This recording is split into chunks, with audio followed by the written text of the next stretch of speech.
ఎంత మంచి భక్తుడిని నేను అని అరుస్తున్నాడు. అరుస్తుంటే పూజారి గారు విని నవ్వుతూ వచ్చాట. వస్తే ఈయన చూసి భక్తుడు, పూజారి గారు ఏంటి నవ్వుతున్నారు, నా కష్టాలు మీకు ఇంత తమాషాగా ఉన్నాయా ఏంటి, నేనేమైనా జోక్ చెప్పానా ఇంత నవ్వుతున్నారు మీరంటే, నువ్వే అన్నావు కదా కృష్ణుడు నాతో ఆడుకుంటున్నాడు అని, మరి ఆడుకుంటే తప్పే ఉంది అని. ఆడుకోవటం తప్పు కదా, నాలాంటి భక్తుడితో ఆడుకోవచ్చా, పరీక్షలు పెట్టి ఆడుకోవడం చాలా పొరపాటు, తప్పు కదా అని అన్నట్టు. అలా కాదయ్యా, మరి నువ్వు ఆడుతున్నప్పుడు, నువ్వు కలిసి మిత్రులతో ఆడుతున్నప్పుడు బాగుంటుందా లేదా, బాగుంటుంది.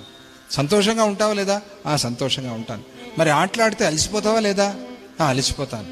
అలసిపోతే నీకు బలం వస్తుందా రాదా, శక్తి వస్తుందా రాదా, శక్తి వస్తుంది. ఆడితేనేగా బలం వచ్చేది, శక్తి వచ్చేది. మరి అలాగే ఆయన కూడా నీ మనస్సుతో ఆడుకుంటూ నీ మిత్రుడిగా ఆయన ఆనందిస్తూ నీకు నీ మనస్సుకి బలాన్ని ఇస్తున్నాడు కృష్ణుడు అని చెప్పాడు ఆయన. మనోబలం, మనస్సుకి ఎక్సర్సైజ్ కావాలి, బలం కావాలి.